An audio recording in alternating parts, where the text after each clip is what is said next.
Good morning. Well, we received a report today, and that concerns a vital factor. That's the defense. If we see the world over, the expenditure on defense has increased dramatically. And it's increasing every year, year after year. What's amazing is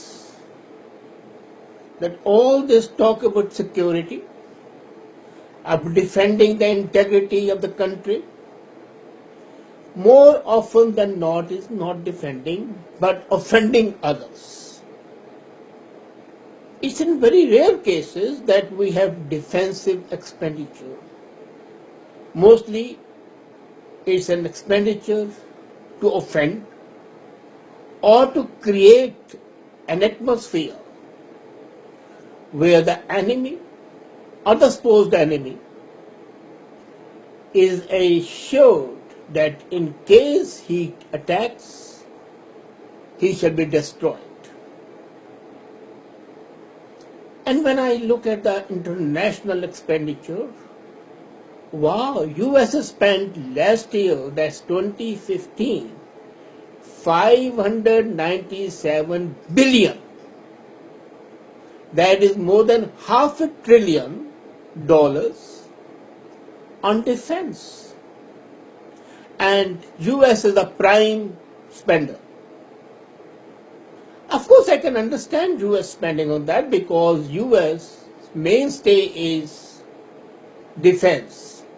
USA is a three-legged economy. One leg is arms and equipment. The second leg is auto. And the third leg is pharma industry. Now, in case you take away one leg, the stool will fall flat. So USA has to spend on defense to sustain the country. But still, imagine more than $500 billion, 597 billion, spending only on expenditure relating to so-called defense, and in US case it's 99% offense. It's unimaginable. On the other side, when I see the unemployment in USA, when I see the poverty in USA, when I see the places like Harlem and other slums where people live at a subhuman level, no better than the third world countries, then it is really, really shocking.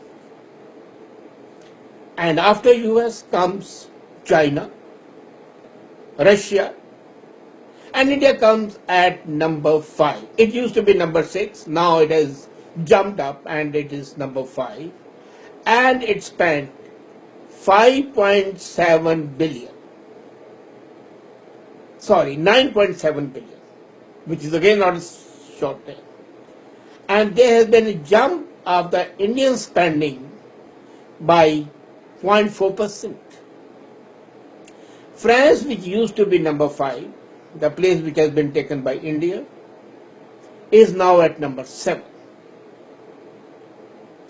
Pakistan has been spending a lot, and its total expenditure has been 5 billion, but it is not among the top 15 countries of the world.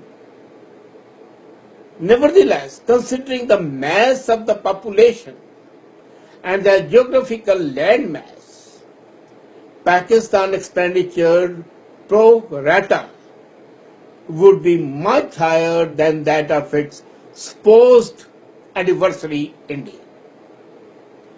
Pakistan happens to be the 10th largest importer of the defense equipment in the world, and way ahead of India, because in India most of the expenditure is related to the work being done at home, the production where it's taking place within India and not outside India. Now imagine if these billions of dollars if I take a total, it comes to about $2 trillion throughout the world, had been utilized for providing sanitation, drinking water facilities, health services. What a place it would be. I don't object to spending on defense as well.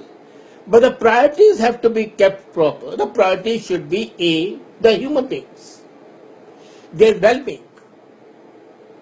Of course, safety is very important. But does safety imply going into another country, forcing them to change to your whims and caprices? This capricious and whimsical attitude of trying to be a super cop, of trying to strike fear in the mind of terrorists or not so terrorists, is at the base of all this wasteful spending. And it is a wasteful spending. Let's imagine today diabetes control is increasing. But at what cost? The patients suffering from diabetes are growing at the rate of 38% per year. The cases of cancer are going up by almost 40% per year. The new diseases which are coming, did you ever hear of SARS earlier? SARS, and then did you hear of Zika? Well, the new superbugs coming every day, they are terrorizing people. Now we say we want to protect people from terrorism. What about the scourge of the disease? Is that not important? Today, in India alone, for example, there are 270 million people who do not have facility to have clean, drinkable water. And do you know what this is just on? Sewage water, dirty water. 98% of the water available in Bangladesh is poisonous. It has arsenic in it. And it requires about 200 billion to clean that water. 200 billion is 1/3 of the cost that US is spending on arms every year. And that 200 billion is one-time cost. Now imagine if US is such a lover of humanity and it was to give those 200 billion only for arsenic removal, not for any other purpose. Then what a state it would be? Bangladesh would be a real Sona Bangla, but it's not to be. Look at India, as I said, people don't have potable water.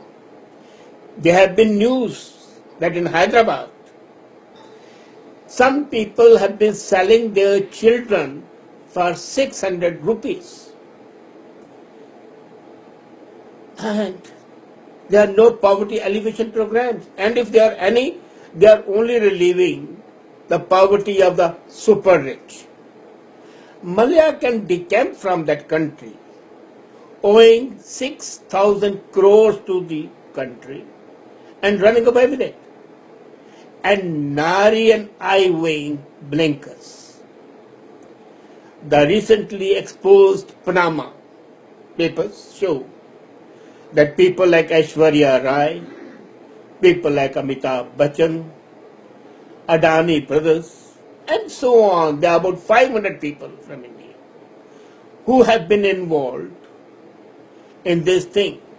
Now coming to Panama, I mean say that's a different subject, but then it should be pertinent to note that people could not invest legally outside the country to purchase or set up their companies before 2013.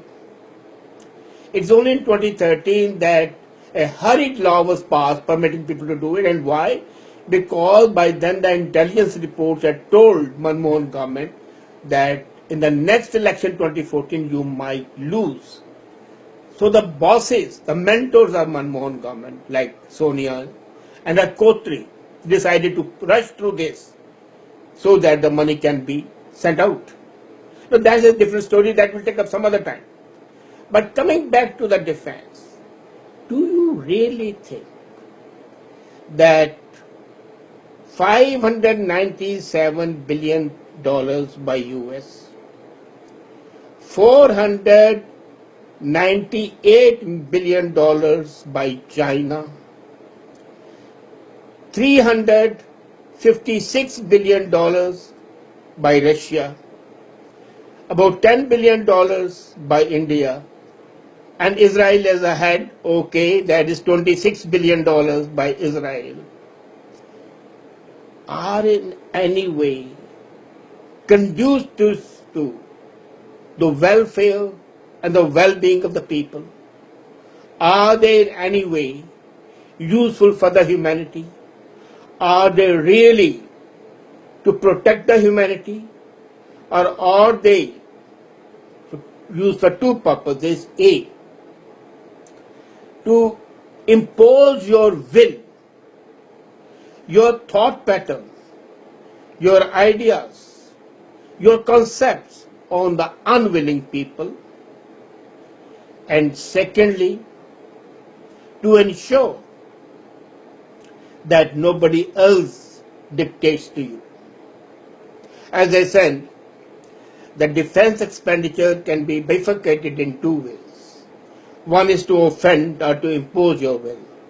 The other is to defend yourself against an unseemly possibility of an attack on you. And the expenditure by Israel and India primarily is in the second category. The expenditure by USA, China, France, Russia is not to protect itself but to impose their will on the others. So this is a small difference in the thinking of the two and the reason for the expenditure. Now all this is because of an unknown fear.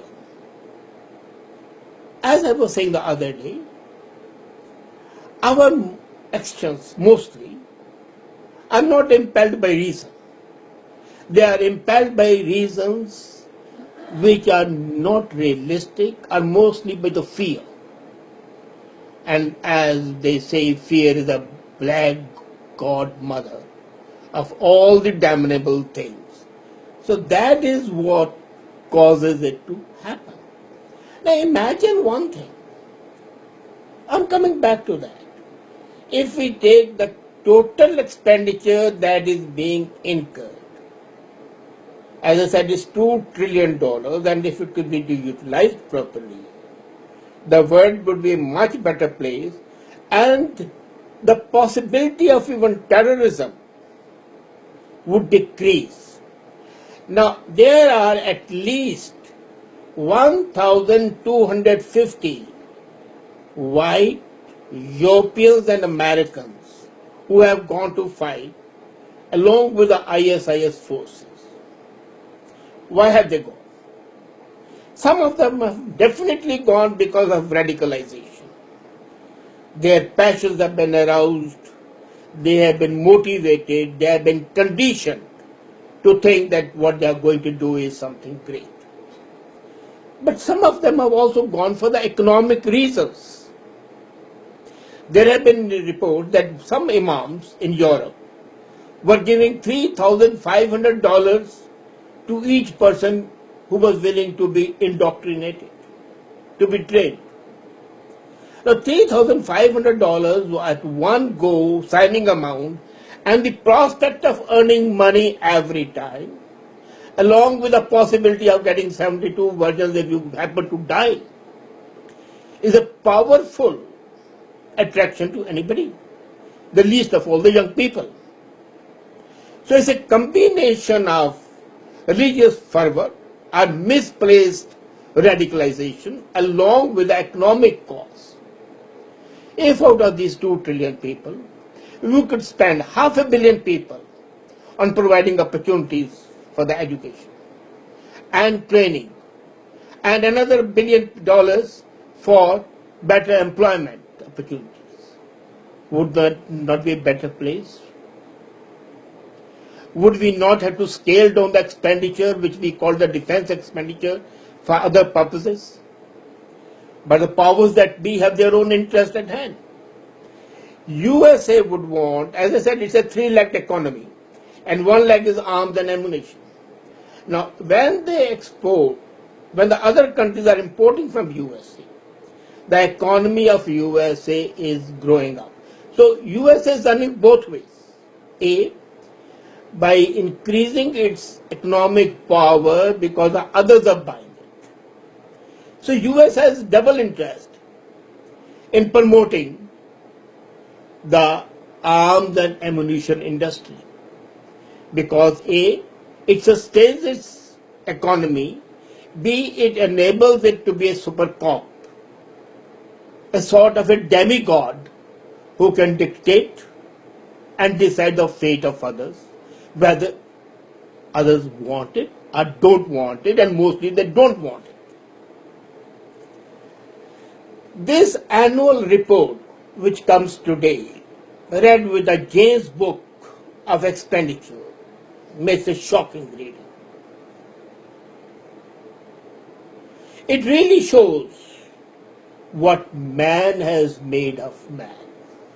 I remember when I was a small child, maybe I think 7th class student, we had read a poem.